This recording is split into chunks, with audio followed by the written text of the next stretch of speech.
अगर उस दिन वो उनकी सुन लेता तो क्या। चलो आज मैं आपको एक कहानी सुनाता हूँ। अगर कहानी हल्की सी भी बोरिंग लगने लगे तो इसे वहीं डिसलाइक मारकर छोड़ देना, लेकिन अगर अच्छी लगे तो इसे लाइक और सब्सक्राइब करके ही जाना, क्योंकि इस स्टोरी को लिखने में मेहनत बहुत लगी है।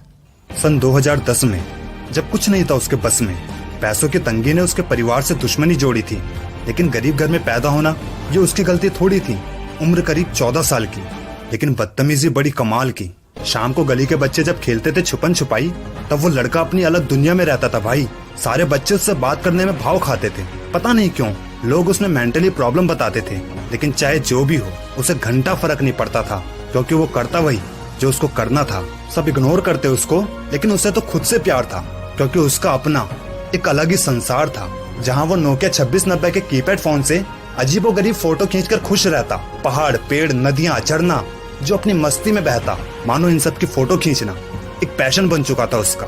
लेकिन सफलता की परीक्षा दिए बिना चलता कहाँ है किसी का सिक्का। तो हुआ क्या, अपने भाई को झरने की फोटो लेनी थी और सफलता को उसकी पहली परीक्षा। तो जैसे ही उसने फोन को टेढ़ा किया, नियति ने उसका फोन झरने में गिरा दिया। फोन उस गरीब लड़के का गिरा, लेकिन मानो स्विच निकाल दे हो मेरे पलक का। चलो कोई नहीं, अब सीधा कैमरा लूंगा।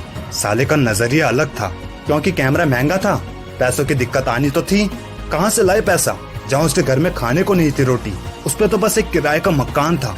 शायद यही उसका पहला इम्तिहान था। फोटो खींचना उसका प्यार था और खोना चाहता था वो फिर से अपने प्यार में, लेकिन कौन रुका रहे पैसे कमाने के लिए सही वक्त के इंतजार में। तो चुपके से पहुंच गया अपने पड़ोसी के घर, मोड़कर बाजू अपने कमीज का। और जैसे कि मैंने तुम्हें बताया, वो तो बदतमीज था। तो जो कल तक समस्या थी कि कैमरा लाए कैसे, आज समस्या का हल मिला चुराकर पड़ोसी के पैसे। अब वो संतुष्ट था क्योंकि वो खुश था, या फिर वो खुश था इसीलिए वो संतुष्ट था। खैर जो भी हो, उसके हाथ पैर खुशी से फूल गए। लेकिन एक बात शायद तुम भी भूल गए, ये खुशी टेम्परेरी है। अनजान था अपना छोटा, क्योंकि सक्सेस का कोई शॉर्टकट नहीं होता। पता नहीं कहां से आ रहा था भागे भागे, लेकिन घर पहुंचा तो देखा पुलिस खड़ी थी आगे। क्यों एक पुलिस वाला पड़ोसियों के साथ उसके घर के आगे रुका है। समझ चुका था कि अब वो फंस चुका है।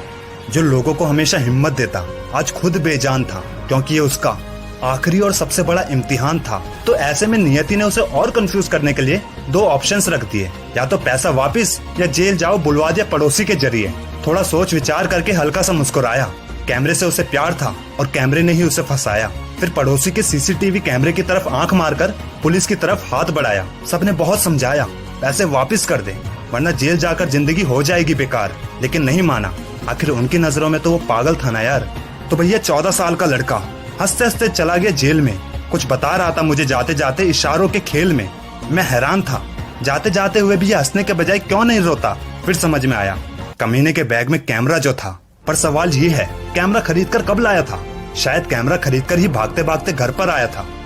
अगर उस दिन वो उनकी सुन लेता तो क्या, तो वो फेल हो जाता। 3 साल बाद एक कैदी नहीं बल्कि एक फोटोग्राफर फिर से हंसते हंसते बाहर निकला। 16 GB की मेमोरी, जो शायद कैमरा खरीदते समय उसने कुछ अपने पैसे मिलाकर खरीद ली होगी। 1456 बदसूरत जेल की खूबसूरती के साथ ली हुई फोटो साथ लेकर एक अलग नजरिए का बंदा, जो सक्सेस तो 14 साल की उम्र में जेल जाने का ऑप्शन चुनकर ही हो गया था। अब तो उसके नोट छापने की बारी थी।